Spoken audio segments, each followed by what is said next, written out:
आज के दौर में ईरान को तबाह करने के लिए दुनिया की कई ताकतें उसके पीछे पड़ी हैं। लेकिन सवाल ये है कि क्या ये दुश्मनी हमेशा से थी या फिर इसके पीछे कोई और ही कहानी छिपी हुई है। चलिए आज अमेरिका और ईरान के इस उलझे हुए रिश्ते की एक एक गांठ को खोलते हैं। ये बात आज की सच्चाई को बिल्कुल साफ साफ दिखाती है। पूरी दुनिया की नजरें ईरान पर टिकी हैं और हवा में एक अजीब सा तनाव है। लेकिन सोचने वाली बात यह है कि हम इस मोड़ तक आखिर पहुंचे कैसे। लेकिन अगर हम इतिहास के पन्ने पलट कर देखें तो एक सवाल उठता है, क्या अमेरिका और ईरान हमेशा से ही एक दूसरे के दुश्मन थे? सुनकर शायद थोड़ा अजीब लगे, लेकिन जवाब बिल्कुल उल्टा है। यकीन करना शायद थोड़ा मुश्किल हो, लेकिन 1970s के दशक में ये दोनों देश बहुत गहरे दोस्त हुआ करते थे। ये इतिहास का वो पन्ना है जिसे आज की दुश्मनी के शोर में अक्सर भुला दिया जाता है।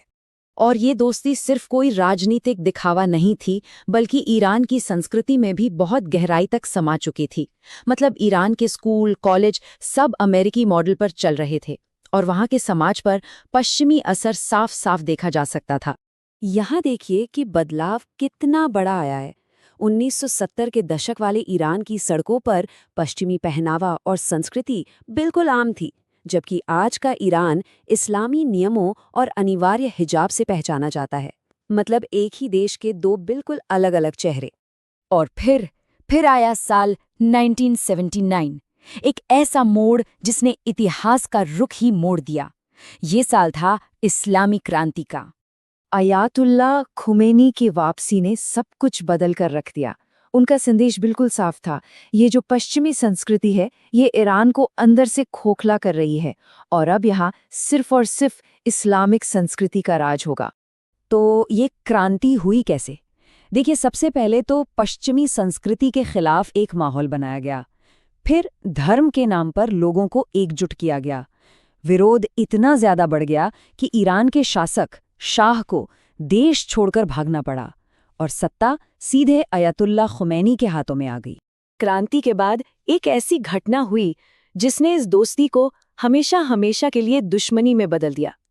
ये वो मोड़ था जहां से वापसी का कोई रास्ता ही नहीं बचा था। हुआ ये कि तेहरान में अमेरिकी दूतावास पर प्रदर्शनकारियों ने धावा बोल दिया और करीब 250 अमेरिकी कर्मचारियों को बंधक बना लिया। ये एक ऐसी घटना थी जिसने पूरी दुनिया को सचमुच हिलाकर रख दिया। और इन लोगों को कोई 1-2 दिन नहीं, बल्कि पूरे 2 साल तक बंधक बनाकर रखा गया। सोचिए, इस एक संकट ने अमेरिका जैसी सुपर पावर को भी जैसे घुटनों पर ला दिया था। अमेरिका ने अपने लोगों को छुड़ाने के लिए एक सीक्रेट मिशन भी चलाया। 5 हेलीकॉप्टर भेजे गए, लेकिन ईरान में अचानक एक भयानक रेतीला तूफान आ गया। एक हेलीकॉप्टर क्रैश हो गया और मिशन वहीं फेल हो गया। इसके बाद तो ईरान ने बंधकों को अलग अलग जेलों में छिपा दिया ताकि उन्हें दोबारा छुड़ाना नामुमकिन हो जाए।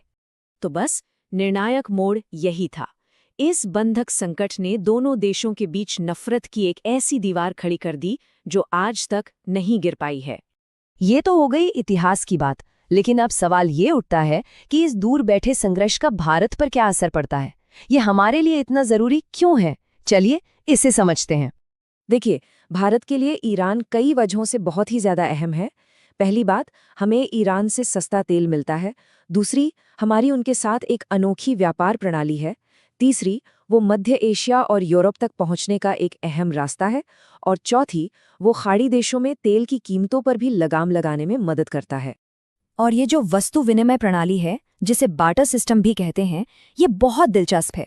आसान शब्दों में समझें तो हम तेल के बदले ईरान को डॉलर नहीं देते, बल्कि हम कहते हैं कि आप हमसे इतने ही पैसों का कोई सामान खरीद लीजिए, या फिर हम भारतीय रुपए में ही भुगतान कर देते हैं। इससे हमारे डॉलर के भंडार पर कोई दबाव नहीं पड़ता। अच्छा, रणनीतिक रूप से भी ईरान हमारे लिए बहुत ज़रूरी है।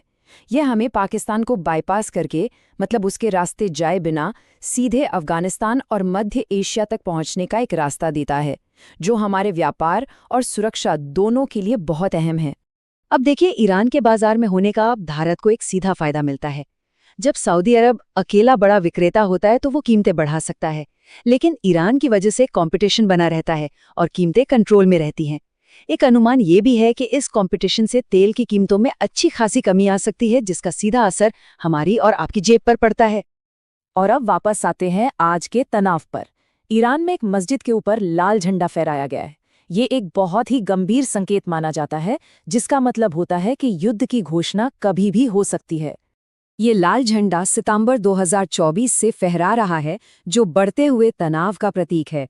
दोस्ती से शुरू हुआ ये सफर आज युद्ध के मुहाने पर आकर खड़ा हो गया है। तो अब सबसे बड़ा सवाल यही है कि आगे क्या होगा।